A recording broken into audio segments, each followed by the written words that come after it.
ये है jujutsu Kaisen के सीजन 1 का 10वां एपिसोड। मूवी क्लब से शुरुआत होती है और सुपर स्कैरी मूवी का 5वां पार्ट तक पहुंच गई है क्या? अरे नहीं, 7 पार्ट तक पहुंच गई है और ये एकदम अलग ही लेवल बन गई है 7वें पार्ट तक तो। अब ये कोई पैरोडी मूवी नहीं रही है।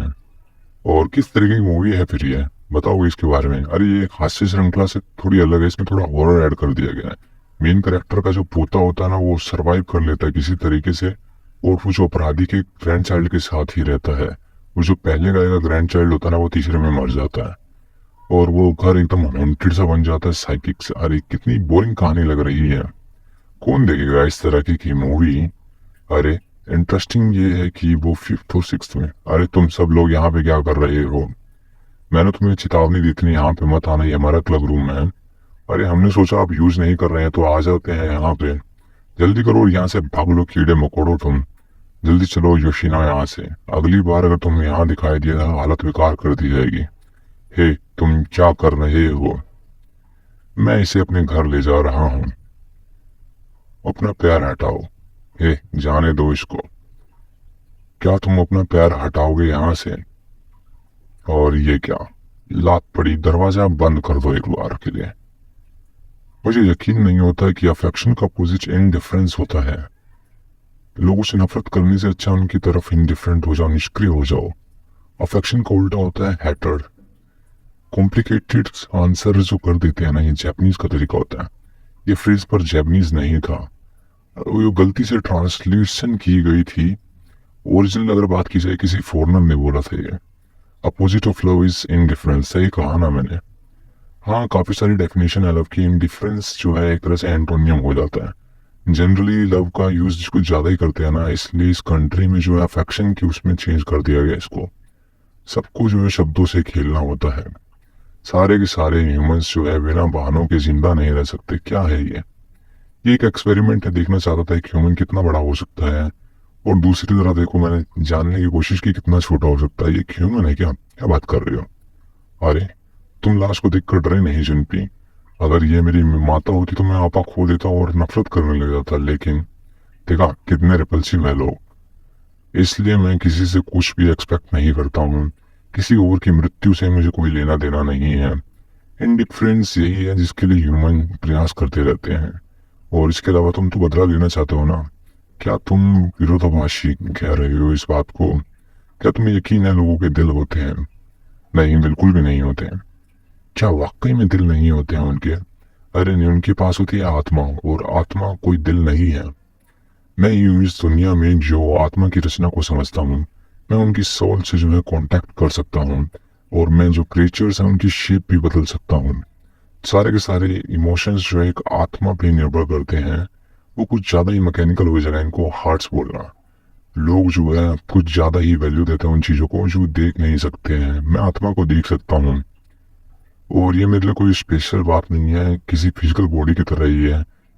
देखो जैसे तुम ये समझ जाओगे, जिंदगी का कोई वजन नहीं, कोई वैल्यू नहीं है। ये सर्कल में बहाव की तरह होता है, जैसे इस दुनिया में पानी बहता है। ये हम तुम दोनों के लिए सही है। ओ, कोई वैल्यू नहीं, इसलिए जो है जो मर्जी चाहो वो कर सकता हूँ। हम आजाद है अपने तरीके से जीने के लिए। अपने आप को किसी चीज तक सीमित मत रखो तुम। कोई फायदा नहीं है इसी फिलोसफी के साथ जीने का। अगर मन है खाओ, भूख लगी है तो, नफरत है तो मार डालो लोगों को। तुम जो भी प्रस्तुत करते हो मैं उसका सहयोग करता हूँ। और ये क्या आ गया ये यहाँ पे? ओ, लेकिन ये तो स्कूल यूनिफॉर्म में नहीं है। ऐसा लगता है कुछ समय से उसने स्कूल अटेंड नहीं किया है। अरे स्कूल तो अटेंड मैंने भी नहीं किया है। वो लोग क्या कर रहे होंगे समझ में नहीं आ रहा मेरे। तुम्हें पता है क्या? तो अब हमें क्या करना है? हम उसका इस्तेमाल करेंगे, इस कर्स्ड स्पिरिट का। ये एक फ्लाई है, एक लो लेवल कर्स है जो कि 4th ग्रेड तक भी क्वालिफाई नहीं करता है। जब कोई भी आसपास नहीं होगा इससे उस पर हमला कर देंगे हम। पहला, अगर वो नॉर्मल व्यक्ति हुआ तो इस कर्स को नहीं समझ पाएगा, उसको बचाना पड़ेगा। दूसरा, अगर वो उसको समझता है तो वो वापस नहीं लड़ेगा, तो हम उससे सवाल करेंगे उस इंसिडेंट के बारे में। और अगर वो एक्सरसाइज कर देता है जुजुत्सु से उसको, तो हम तुरंत उसको पकड़ लेंगे। जबरदस्ती से क्या? हाँ, जबरदस्ती ही करनी पड़ेगी उसके साथ में। अगर मिसअंडरस्टैंडिंग निकली तो माफी मांग लेंगे बाद में, परंतु चौथा अगर वो उतना ज्यादा स्ट्रॉन्ग हो ग्रेड 2 सोर्सरर की तरह तो हम रिट्रीट करेंगे और बाकी नानामी से मिलेंगे जाके। मुझे ऐसा लगता है सेकंड ग्रेड को शायद ही हैंडल कर पाऊंगा अगर वो कर्स स्पिरिट होती तो। हाँ, फिशिगुरु ने ये पहले भी मेंशन किया है, मुझे याद है। टिपिकली कर्स स्पिरिट्स जो है सोर्सरर्स जो होते हैं ना इक्वल ग्रेड के, उनको दी जाती है। ग्रेड 2 सोर्सरर ही ग्रेड 2 कर्सेस को बीट कर सकता है। एक्चुअली वो है ग्रेड 1 कर्स के इक्वल लेवल के ही होते हैं। और इतनी सारी डिटेल्स मुझे क्यों नहीं दी गई है, क्योंकि मिस्टर गुजो इरिस्पॉन्सिबल है। हम यहाँ से पैदल चलेंगे अब। ऐसा लग रहा है सारा काम मैं ही कर रहा हूँ। अगर तुम बाहर निकलना चाहते हो तो जल्दी करो और निकल जाओ बाहर। ओह, डिसफिगर्ड कर दिया, उनको बचाया तो नहीं जा सकता है अब। लेकिन लोगों को मरते देख के मुझे गुस्सा बड़ा आता है। क्या सुकून की राहत आ गए तुम। और मुसीबत में हो जाता अगर गोचो सटारू यहाँ पे होता, परंतु इतना कमजोर कोई मेरे एक्सपेरिमेंट के भी लायक नहीं है।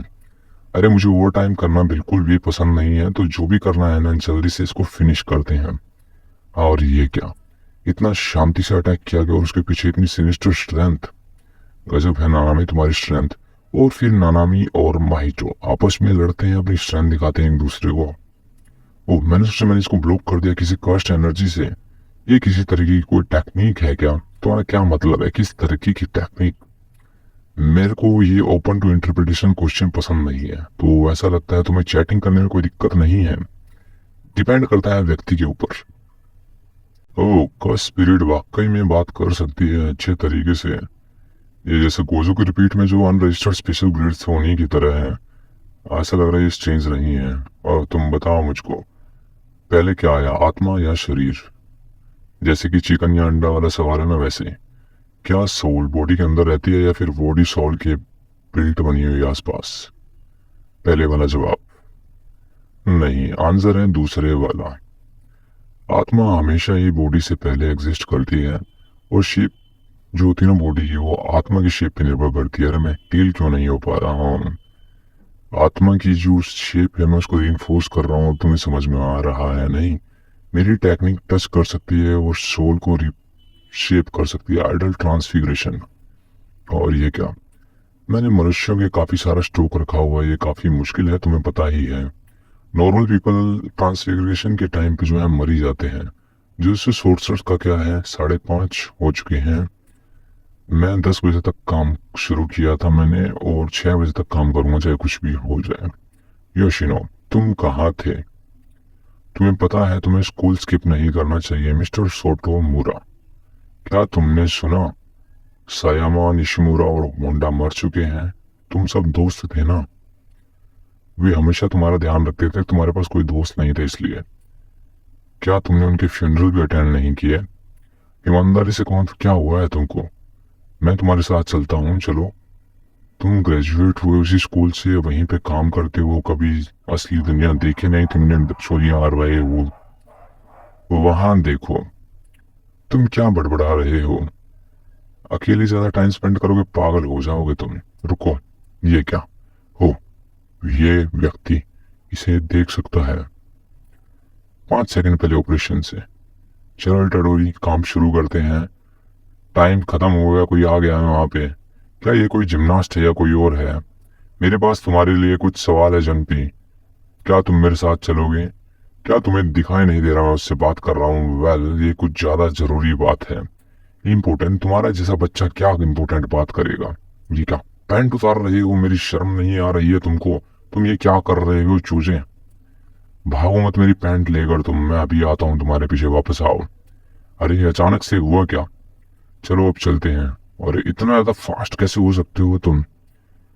इतना ज्यादा सोचने की जरूरत नहीं है तुम्हारे को, तुम मुझे घसीट के भी तो ले जा सकते थे ना। अरे तुम्हें उस व्यक्ति से नफरत थी ना, क्या मैं गलत था? नहीं, गलत तो नहीं थे।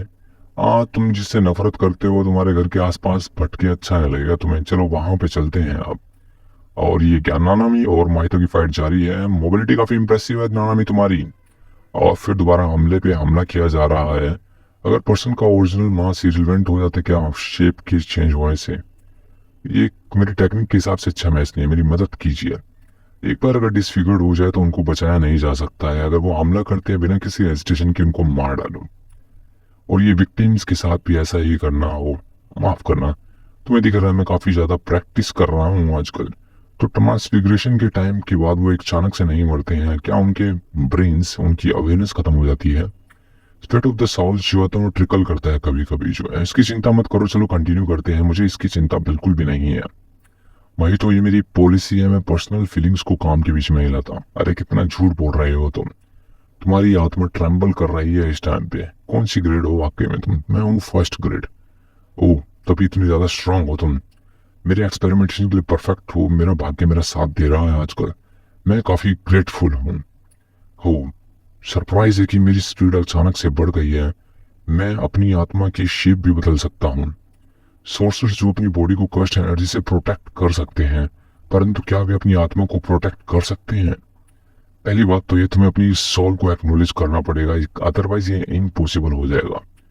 ऑल तो ऐसा लगता है कि तुम कर्स्ट एनर्जी से अपनी सोल प्रोटेक्ट कर लोगे। अगर तुम नहीं करते तो तुम अभी तक मेरे कंट्रोल में आ जाते। वेल, थोड़े बहुत अटेम्प्ट और तुम एक इंसान नहीं रहोगे फिर। ये तुम भाग कहाँ रहा हो? क्या ये फर्स्ट ग्रेड सोर्सरर था? तुमने काफी भागदौड़ कर ली है। क्या तुम अपनी लिमिट पर नहीं पहुंच गए हो? कितने दुर्भाग्य की बात है ये। क्या हुआ? इसकी कर्स एनर्जी जो है बढ़ रही है। अब मैं ओवर टाइम में आ चुका हूँ।